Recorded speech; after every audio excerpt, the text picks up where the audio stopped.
Satunya yang paling fundamental, yang asas ialah kita kena merancang lah.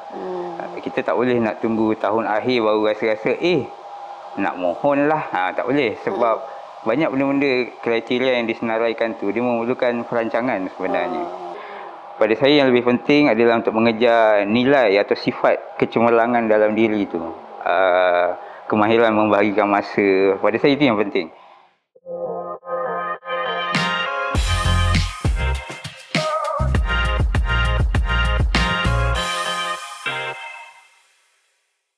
So hari ini kita bertuah bersama kita untuk topik mengenai dari pelajar hingga profesor, pengalaman penerima anugerah pelajaran diraja Universiti Malaya, iaitu satu anugerah berprestij yang diberikan kepada pelajar Universiti Malaya yang aktif, bukan sahaja cemerlang di peringkat akademik tetapi juga non-akademik. Dan bersama kita hari ini adalah kita punya pelajar yang menerima anugerah pelajaran diraja pada tahun 2001 dan beliau sekarang adalah profesor di Fakulti Kejuruteraan di Jabatan Kejuruteraan Bioperubatan. Jadi selamat datang Prof Nahrizal Adib Kadri. Ada pengalaman yang menarik mungkin Prof. Adib, Prof Dr. Adib. Lah, Puan Sarawak ni kenal saya dah lama sebenarnya. Nanti dia akan cerita macam mana dia kenal saya. Itu sudah tentunya. Lama Prof. Tak tahu sebenarnya, kita dah kenal lama kat sini. Memang. Prof adalah saya assist Prof masa tu untuk sesi penerima anugerah pelajaran diraja. Dan hari ini saya bertuah kerana beliau bersama dengan kita hari ini, kan. Tapi Prof tak besar-besar, saya sesat yang sama. Itu antara kelebihan saya lah. Kelebihan saya. Saya sendiri sama, jadi setiap kali saya jumpa orang masih ingat saya lah. Sampai ada seorang tu ingat saya, orang lagi satu. Sebab dekat kolej pilihan kedua, ada seorang lagi yang rendang macam saya, tapi dia aktif lah. Dia memang bising, budak engineering juga. Saya ni nerd, saya banyak study je dekat fakulti. Tapi orang tu dia confuse saya dengan orang tu. Sebab kami dua-dua duduk di kolej daripada tahun 1 sampai tahun akhir. Sebagaimana yang Puan ingat dulu, kalau kita stay di kolej pada tahun 1 sampai tahun akhir, maknanya kita aktif. Aktif di kolej, fakulti dan juga di luar bilik darjah lah. Tapi saya sebenarnya tak aktif mana berbanding kawan-kawan saya lain yang main sukan, main seni, masuk talian, teater dan sebagainya. Saya, macam saya cakap tadi, saya banyak study je. Sebab engineering ni, sebagaimana yang Puan tahu, memang menekankan banyak unsur-unsur yang memerlukan kita belajar sepanjang masa lah. Terutamanya kalau ingat lagi, sistem semester baru start masa tu. Masa tu tahun 1999. Betul, 1998, 1999 sistem semester baru start. Betul. Berbanding dengan sistem penggal, sistem semester ni agak ketat lah. Sikit-sikit ada assignment kena hantar by minggu ke-14 tu kita dah ada exam, ada periksa. Sistem penggal tu lain, setahun baru exam. Jadi banyak budak boleh ada masa untuk aktif. So saya agak baru masa tu masuk UM, jadi saya tak tahu nak join apa. Saya join lah satu benda yang saya minat, iaitu sidang redaksi pada masa tu di kolej pilihan kedua. Tapi sebelum Prof menceburi ataupun aktif dalam bidang-bidang dekat sekolah Prof ni macam mana? Memang daripada sekolah tu mungkin Prof boleh cerita kot. Dekat sekolah memang aktif lah. Sekolah mana Prof? Menarik. Kalau boleh cerita tu. Menarik soalan ni sebab hujung minggu ni sebenarnya akan diadakan reunion untuk batch saya. Di Perak, di Gopeng Perak. Saya sebenarnya merupakan bekas pelajar MCKK oleh Kolej Kuala Kangsar. MCKK. Batch 8892 lah, class of 92. SPM tahun 92. Di sekolah saya tak berapa aktif dalam bidang sukan dan sebagainya, walaupun setiap seorang pada kami perlu ambil satu sukan. Saya ambil sukan bola tampar rasanya. Mungkin orang rasa pelik apa benda lah Adib ni ambil bola tampar kan. Tapi seperti biasa saya lebih banyak memanaskan bangku pemain simpanan lah. Tapi jangan risau, saya memang wakil sekolah. Dalam surat berhenti sekolah dia cakap saya wakil sekolah dalam pertandingan bola tampar lah. Maksudnya masa tu di MCKK? MCKK. Dan betul. History pula macam mana boleh pilihan Prof ke UM ni Prof? Ke UM. Menarik soalan tu. Nak jawab dia ada jawapan panjang, dia jawapan pendek. Sederhana Prof? Jawapan sederhana. Aduh, ni masalah dia tak rehearsal kan. Jawapan sederhana dia ialah saya pilih UM sebenarnya. Satunya sebab dalam hidup saya tak banyak yang nama universiti yang muncul. Nama antaranya UM sebab ayah saya merupakan graduan daripada Universiti Malaya. Beliau juga graduan pada tahun 1986. Mengambil jurusan pengajian Islam pada masa itu di Fakulti Sastra lah. Saya ingat lagi masa di Kombo, saya adik-beradik 4 orang rasanya masa itu, yang kecil sekali nombor 4 masih baby. Kita orang ayah saya lah Kombo dekat DTC. Tapi yang masuk ke dalam bukan mak saya sebab mak saya ada baby masa tu. Jadi dia tunggu di luar. Saya ingat lagi kami semua berkumpul dekat Fakulti Kejuruteraan. Sebab kalau ingat lagi kawasan ni semua penuh orang jual kan. Baca siswa semua ni jalan ni semua penuh. So kami tunggu sampai kat sana. Tak sangka pula 30 tahun, 20 tahun akan datang rupanya saya kerja dekat fakulti yang sama. Ya Allah. So in a way saya pilih UM satunya sebab ayah saya. Dan keduanya sebab masa saya memilih UM tu, saya sebenarnya baru saja pulang daripada Australia sebab gagal kursus perubatan kat sana. Jadi bila gagal, dia terpulang pada kita nak buat apa, sambung belajar ke, sambung kerja ke. Kawan saya seorang tu sambung kerja, saya nak sambung belajar. Berapa orang masa tu Prof ke Australia? Yang bersama saya ramai, tapi JPA scholar pada masa tu yang daripada sekolah kami MCKK ada 2 orang ke Australia. Dua-duanya fail pula tu. Tapi tak apalah kan, nak jadikan cerita. Saya balik dan nak sambung belajar. Saya ternampak satu iklan ni, dia kata kursus baru kejuruteraan bioperubatan. So saya nampak perkataan perubatan kat situ. So saya pun mohon lah, sebab saya ada pernah belajar medik kan. Saya ingat ada kelebihan kat situ. Saya mohon dan dapat terus, alhamdulillah. Terus ditempatkan ke tahun kedua. Sebab tahun pertama tu sebenarnya banyak benda saya dah belajar. Kecuali satu subjek. Subjek tu saya kena ambil dekat Fakulti Sains Komputer. Tapi tu kemudian lah jadi jawapan panjang nanti. Jawapan sederhana dia ialah saya ambil dan masuk tahun kedua, tahun 98. And that's why kenapa saya glad bersama mereka yang masuk pada tahun pertama lah, batch pertama. Tapi soalan saya Prof, kenapa kejuruteraan bioperubatan? Satunya sebab perkataan perubatan itu sendiri lah. Dan satunya saya lihat keperluan untuk saya sambung belajar secepat mungkin. Sebab saya anak sulung daripada 7 orang adik-beradik. Jadi saya perlu menjadi contoh kepada adik-adik yang lain yang walaupun kehidupan yang jadi ni kita kena teruskan. Dan itu juga menjadi antara moto hidup saya. Hidup ni kena jalan terus. Ingat tu hidup kena terus. Jalan terus. Jalan terus. Dia kita pick up satu tagline daripada Prof. Betul. Hidup kena jalan terus. Lagi satu, kalau suka berlari maraton siapa pernah join maraton akan faham bila kita join maraton jalan ditutup tau. Kita kalau tak larat macam mana pun kena habis. Walaupun perlahan kena teruskan. Grab tak ada dah. Sebab jalan tutup. Lari tak ada dah kan. Jadi sebab kita lari maraton ni tengah-tengah jalan tau. Kadang tengah KL, macam Standard Chartered tu lari tengah-tengah KL, jalan tutup. Mana ada apa-apa, bas tak ada, LRT tak ada, Grab tak ada. So satu lagi pelajaran dia ialah selain pada hidup kena terus ni, kita kena habiskan apa yang kita start. Kita kena habiskan apa yang kita start. So dua hari ni kita dapat moto hidup. Hidup kena teruskan. Kita kena habiskan apa yang kita mula. Walaupun terasa kena scam bila ambil course yang kita pilih. Dengan tu kena scam. Prof kena scam. Bukan kena scam macam mana.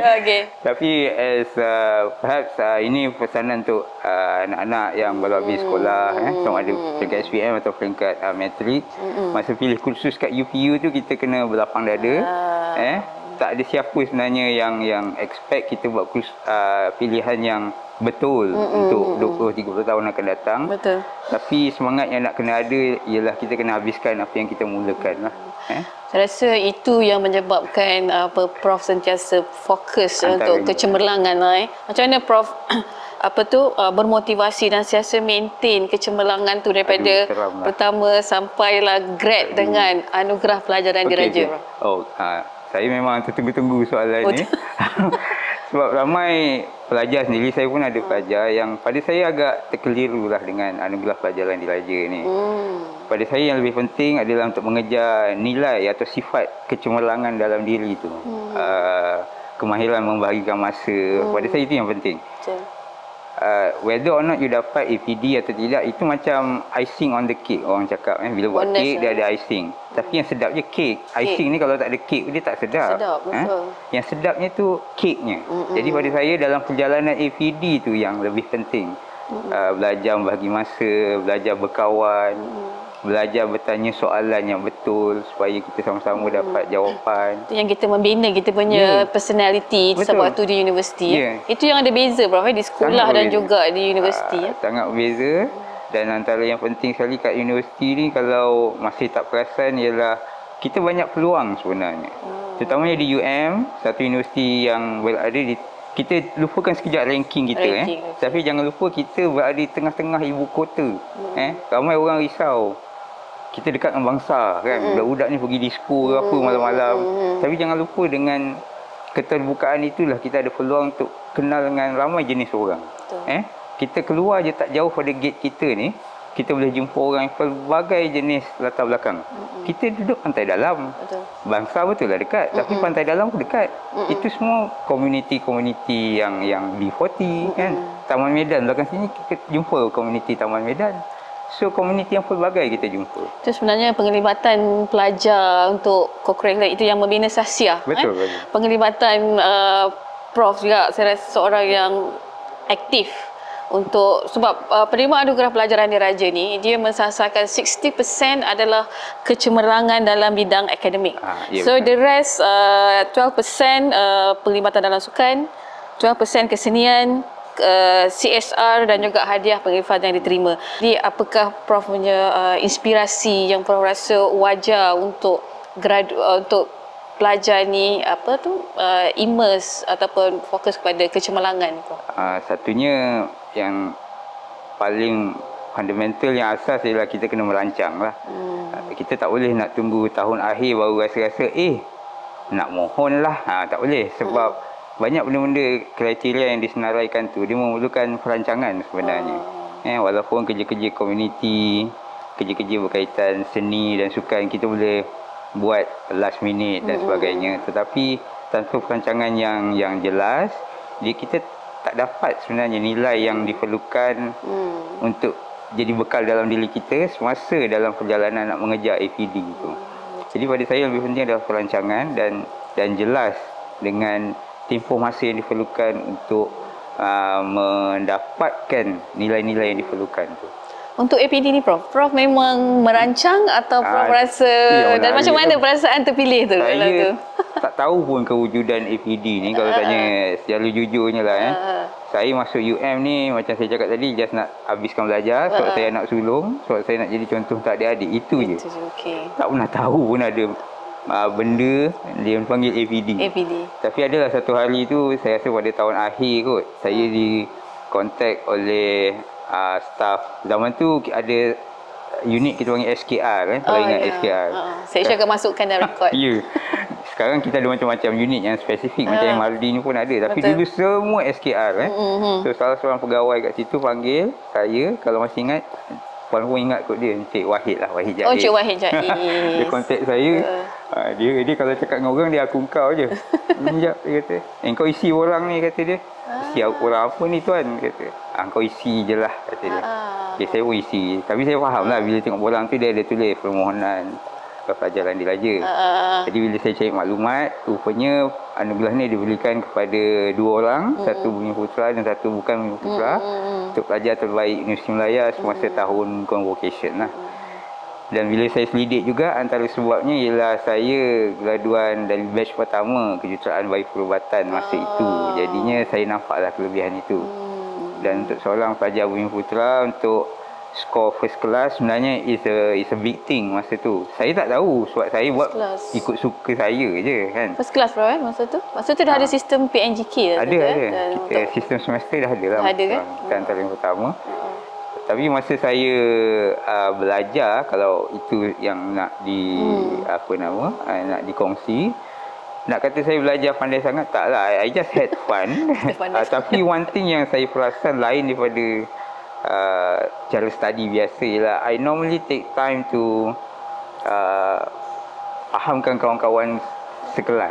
Kalau kita ada study group atau dalam kelas, Normally selepas habis kelas atau time nak buat assignment contohnya, saya jadi tempat rujukan kawan-kawan lah, dan saya I don't mind doing that. Walaupun kadang-kadang terpaksa luangkan lebih sikit masa untuk kawan-kawan.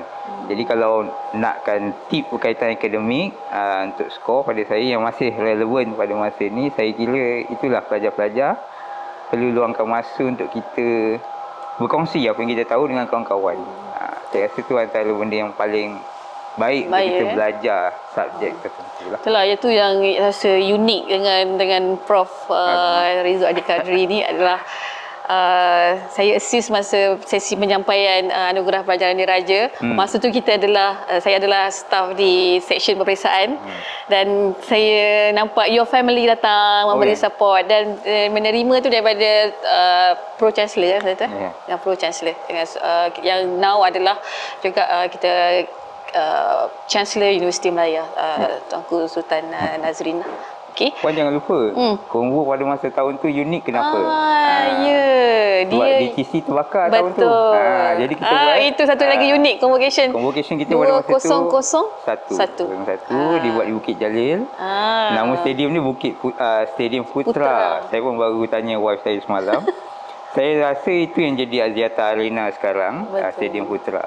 Stadium yang tertutup di Bukit Jalil. Dia ada dua, terbuka dan tertutup kan. Kita buat yang kat stadium tertutup. Itu pada tahun tu adalah tahun yang agak menyedihkan sikit sebab DTC terbakar. Kita sedang prepare penjajakan untuk convocation, dan saya kira mendapat berita tu kita terus tukar Prof ke inilah. Okey Prof, apakah impak anugerah pelajaran diraja kepada Prof? Pada saya secara langsung impak tu dia ramai tak tahu kat APD ni bukan setakat dapat pingat dia dapat duit So sebab ni santai kan, so saya boleh kongsi lah Saya sebenarnya guna duit tu untuk kahwin sebenarnya. Guna hantaran kahwin. So in fact secara langsung ialah APD ni membantu saya mencukupkan tabungan saya untuk kahwin. Masa tu berapa Prof? Untuk dia dapat ada 3,000 2,500 kan? Lah. Untuk saya budak kampung 2,500 banyak lah. Masa tu dah ada lah suri calon. bakar calon. Ada, saya tunang. Itu tunang. Ini betul-betul planning perancangan Prof. Kebetulan. Semuanya kebetulan saja. Tunang pun sebab itu je, sebab wife saya asal pada Pahang, saya pada Johor. Itu je masa dapat jumpa dua-dua belah pihak. Jadi kita sekalikan dekat rumah abang ipar saya lah. Bakal abang ipar lah masa tu kan. Kita jumpa kat Pantai Dalam. So kita bincang sekali, kita setuju apa semua, kita tunang. Pada hari sebelum kombo. Wife saya marah kalau saya lupa ni, tapi macam tu lah time-time kombo tu saya tunang. Sama ada sebelum ke selepas. Saya rasa sebelum. Sebab kebetulan family gathering, terus jumpa terus. Teruskan sekali lah. Itulah. Macho. Betul. Dan impact yang tak langsung, sorry jawapan tu tak habis. Saya selalu macam ni lah kalau bola tu kan. Benda saya fikir kan.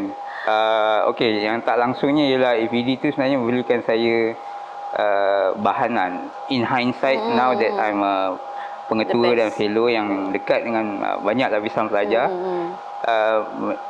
menjadi seorang penerima APD sebenarnya menjadi satu tiket ekstra, macam bahan cerita yang ekstra lah untuk saya bercerita dengan pelajar-pelajar untuk memotivasikan dia. Sebab tak ramai yang penerima APD masih berkhidmat di UM. Ada, kami ada walaupun sikit. Dan semuanya pun kawan-kawan saya. Tapi untuk jadi seorang fellow dan pengetua tu tak ramai.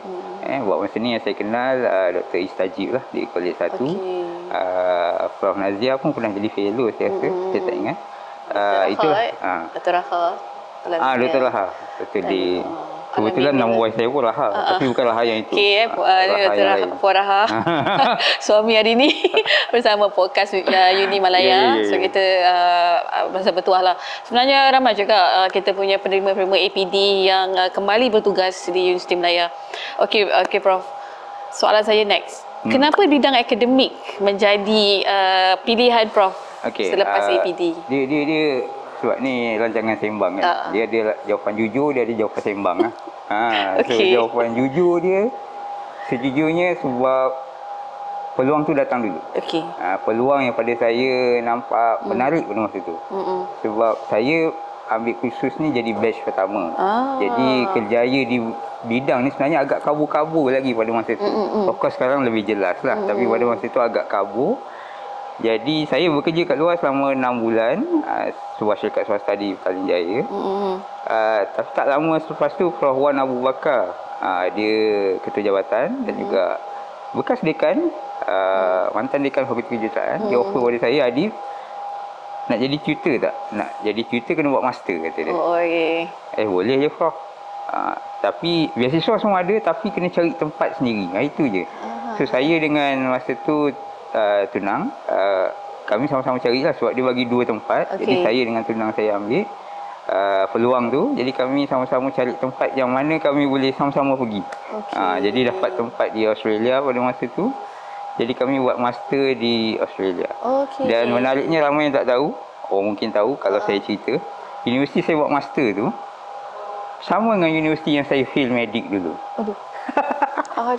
Tapi orang yang kenal saya dah tak ada lah kat situ. Cumanya bila saya daftar master tu, student ID saya tu dia ambil nombor yang lama. So nombor saya sama je. So nombor saya nombor macam nombor orang tua.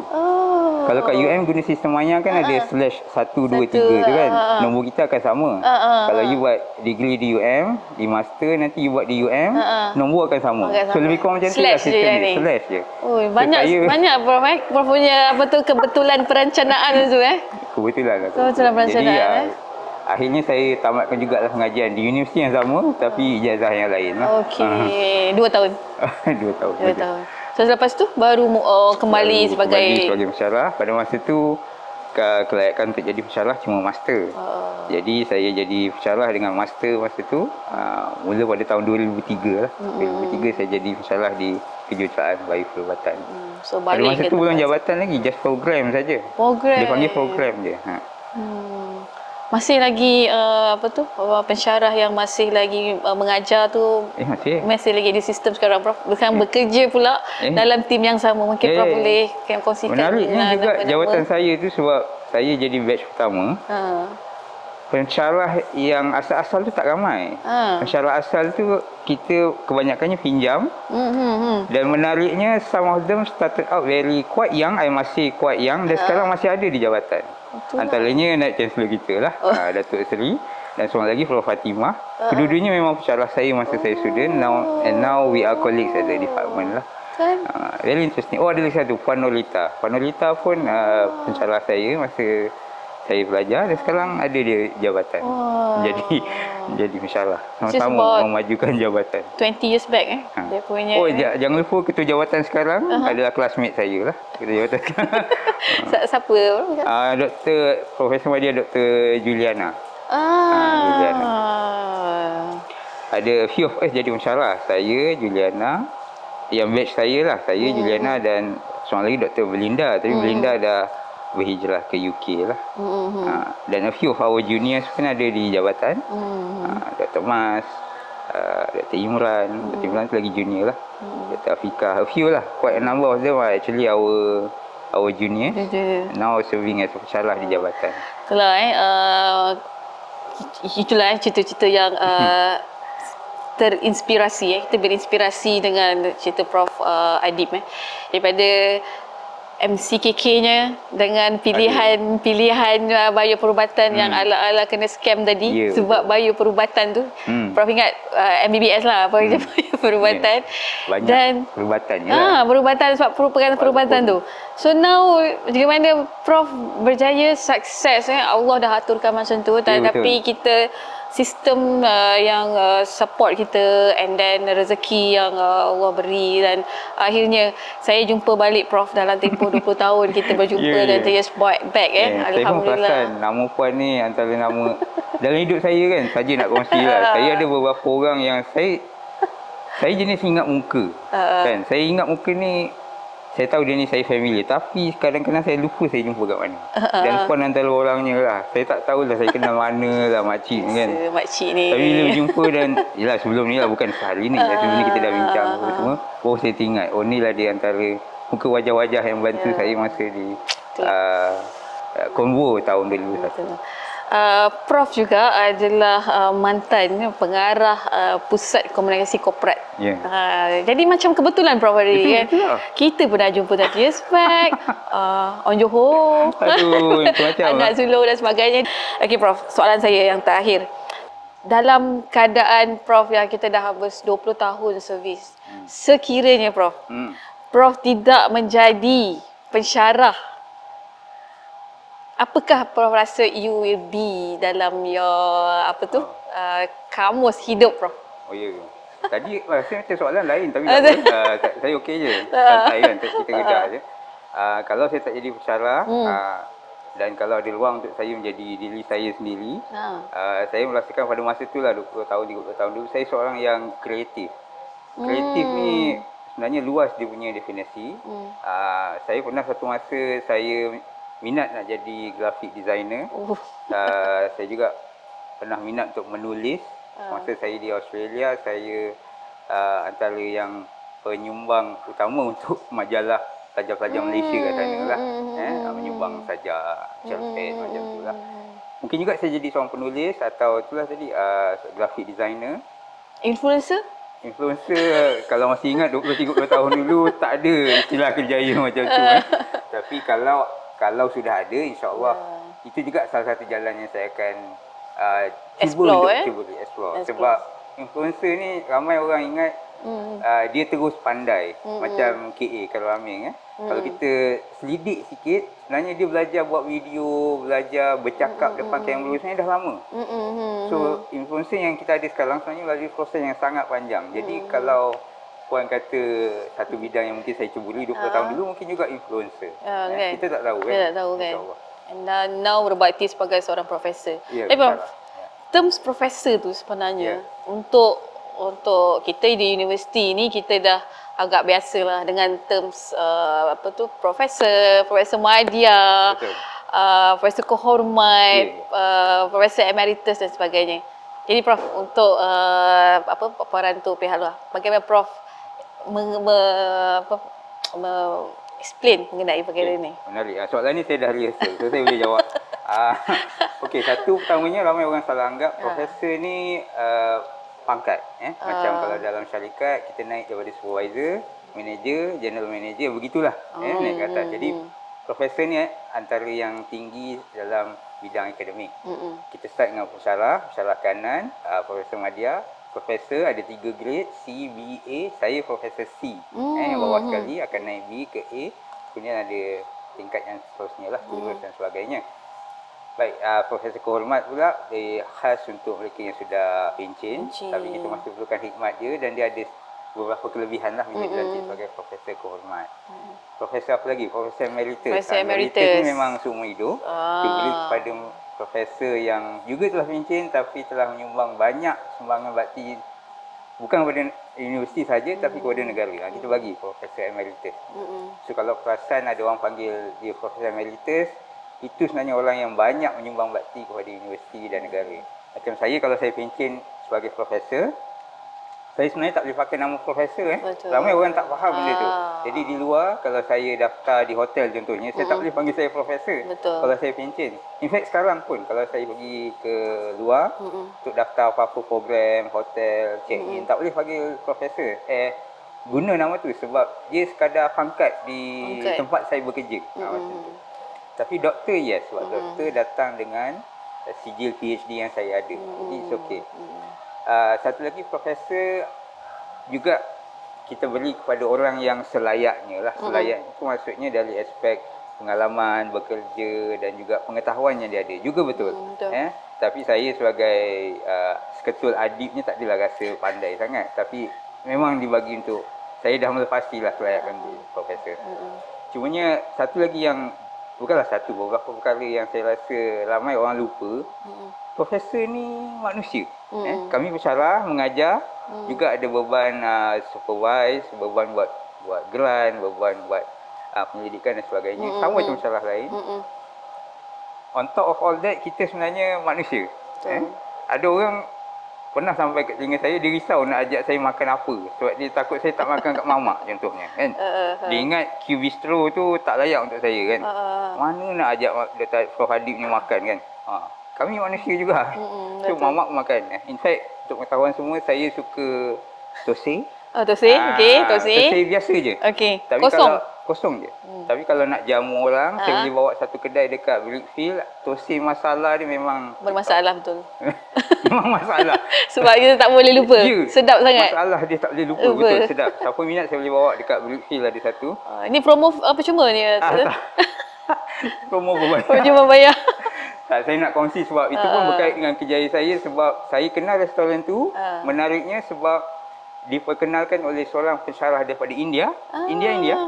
Dia ditindikkan di fakulti. Saya jadi dia punya macam liaison officer lah macam yang bantu dia dekat sini. Dia lagi pandai daripada saya berkaitan Brickfield.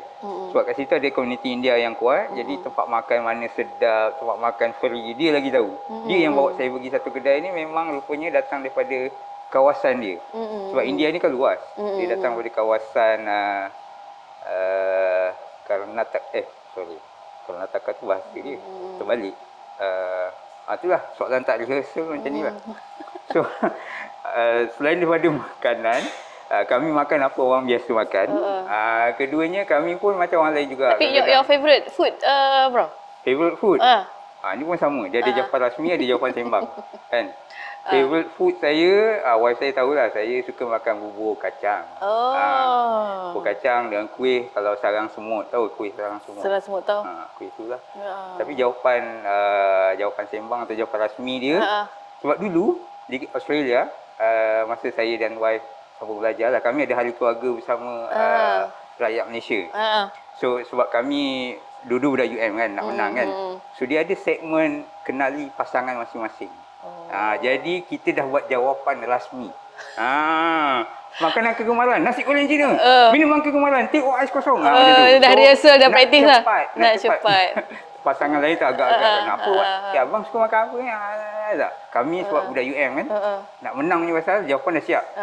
Wife saya kuih goreng kot. Dah lama saya tak ingat lah apa jawapan dia. Tapi kami ada jawapan masing-masing. Tapi itu jawapan rasmi untuk pertandingan macam tu lah. Dan selain makanan tadi, sebelum saya lupa, saya nak mention untuk saya dah ada anak-anak remaja ni, kadang-kadang saya suka melawak lah macam all the other parents. Tapi anak-anak saya boring lah dengar lawak saya, dipanggil dad jokes, lawak-lawak bapak-bapak. Dan kadang-kadang bila boring-boring saya bagi teka-teki. Saya suka kumpul teka-teki. Saya tengok TikTok, ramai orang tengok TikTok, tengok macam mana nak make up. Saya tengok TikTok, dua benda je. Ada satu akaun tu dia tak payahlah cerita, tapi lagi satu akaun dia akaun teka-teki. Ni bukan promote saya tak kenal pun dia, tapi kalau nak ikut ada nama dia Nizam Jentik-Jentik. Follow lah banyak teka-teki dia, ciptaan dia sendiri dan saya memang respect lah dia. Cuba bro. Saya rasa boleh. Sebab rancangan bersama pengarah korporat so saya bagi yang level-level ni lah. Level selamat lah. Banyak-banyak ikan apa cuba. yang pandai main gitar? Banyak-banyak ikan apa yang pandai main gitar? Ikan yang pandai main gitar, saya tahu. Apa? Jawapan saya ialah saya tak tahu. Alamak. Okey, jawapan dia ikan goreng. Sebab dia goreng. Level. Lagi berapa lagi cuba? Alamak, dia dah suka lah pula kan. Okey, saya bagi yang basic lagi. Okey, basic. Basic je dulu. Ada satu haiwan ni. Dia lagi besar daripada ikan paus. Lagi besar daripada ikan paus? Ada, tapi ramai orang tak tahu. Haiwan yang lagi besar daripada ikan paus? Orang Terengganu dia tahulah. Sebab tu, orang Johor kan, mesti tak tahu kan. Orang Terengganu dia tahu. Okey bro, saya tak dapat jawab bro. Ikan paus celup tepung. Dia besar daripada ikan paus. Ikan paus celup dah. Ini memang level profesor je soalan ni bro. Memang mencabar. Bukan. Saya sukalah kumpul-kumpul benda ni sebab saya rasa dia jadi alat untuk saya dekat dengan pelajar-pelajar. Walaupun mungkin dia tak rasa saya kelakar, tapi nampaklah saya ni manusia. Sebab saya nak kurangkan yang mitos tadi tu. Nampak macam profesor ni macam orang asing kan. Orang asing kan. So itu antara alat-alat saya lah untuk mendekati pelajar. Terutamanya generasi Gen Z dan Gen Alpha yang macam mana kita tahu. Cabaran ni berbeza dengan masa kita membesar dulu. Masa zaman kita membesar dulu, kalau boleh kita nak duduk luar rumah. Budak sekarang kalau boleh nak duduk dalam rumah. Kan? Jadi perbezaan tu pun banyak sebenarnya menjadi cabaran untuk kita dekati dia orang. Jadi saya gunakanlah alat-alat macam ni. Betul. Bila dia orang tanya mana saya dapat ni, saya bagilah TikTok akaun brother ni. So dia orang pun selalu on TikTok kan. So dia berubah sikit lah daripada TikTok yang mungkin menyerabutkan kepala kepada akaun yang lebih ringan dan lebih positif tentang hidup lah. Itu saya punya.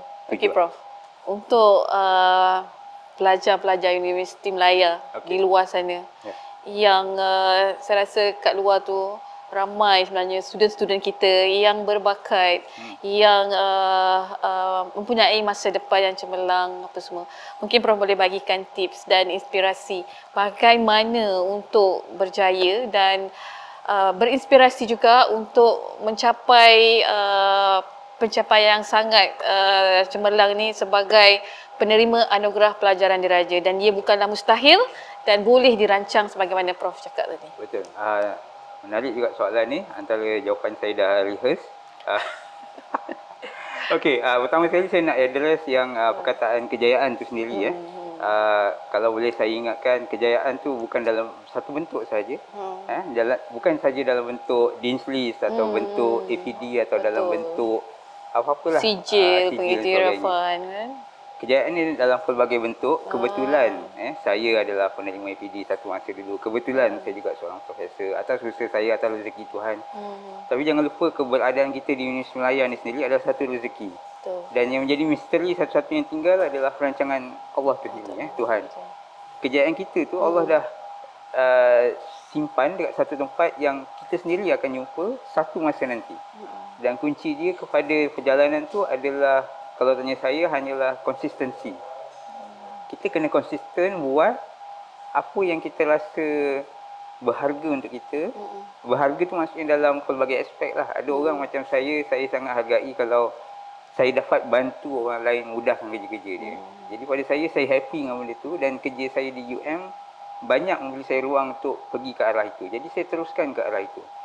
Nak kata saya yang cemerlang dalam satu benda, ada banyak benda yang saya tak dapat capai. Contohnya, saya tak pandai main sukan, saya tak pandai berenang, apa semua. Sekarang bila lepas operation, saya tak boleh naik basikal dan sebagainya. Ada benda saya tak boleh buat. Tapi kalau dalam aspek ni saya dilihat sebagai berjaya, saya cuma boleh cakap Alhamdulillah. Dan untuk pelajar-pelajar di luar sana, selagi kita konsisten, yakinlah kejayaan tu akan sampai, dan dalam definisi yang sesuai untuk diri dia pada masa itulah. Pada masa itu, sorry, salah lah. Aizal cakap belah sini. Okay. Definisi dia sendiri. Dan jangan ragu-ragu dengan susunan dan aturan Allah Ta'ala. Allah SWT lah. Satu masa dia akan sampai. Tak ada siapa kata kita kena berjaya by the time kita graduate. Kan? Banyak lagi masa ni. Hidup 20-30 tahun lagi kot. So yang penting kena konsisten.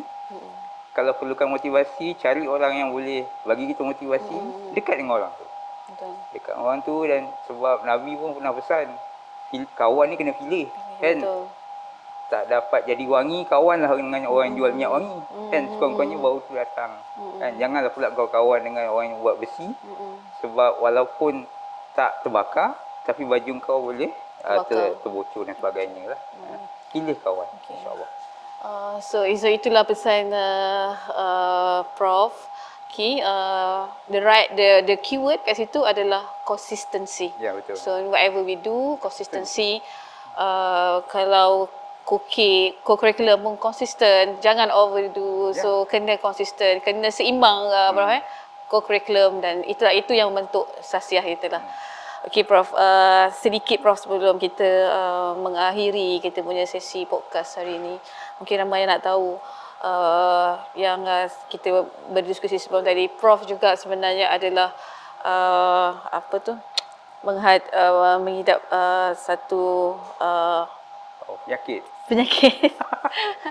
brain tumor. Brain tumor yang mungkin Prof boleh kongsikan bagaimana kehidupan tersebut. Baik, kalau nak kira saya seorang pesakit, tak juga, sebab saya rasa saya sihat je. Tapi saya setiap tahun, setahun sekali atau 2 tahun sekali, saya jumpa neurosurgeon saya lah di PPUM untuk check up. Okey, keadaan yang saya ada ni dipanggil brain stem cavernoma. Boleh Google macam mana ejaan dia. dia basically adalah ketumbuhan otak di bahagian belakang. Jadi kesan yang ramai orang nampak di muka saya ni adalah kesan daripada pembedahan. Dia bukan kesan sakit tu, dia kesan pembedahan. Sebab pembedahan untuk kita buang ketumbuhan tu, dia beri kesan kepada saraf muka. Jadi muka saya ingat sebelah ni, memang ramai salah anggap saya ingat saya ada stroke satu. Ingat saya ada Bell's palsy. Ada satu keadaan dipanggil Bell's palsy. Bell's palsy ni boleh sembuh.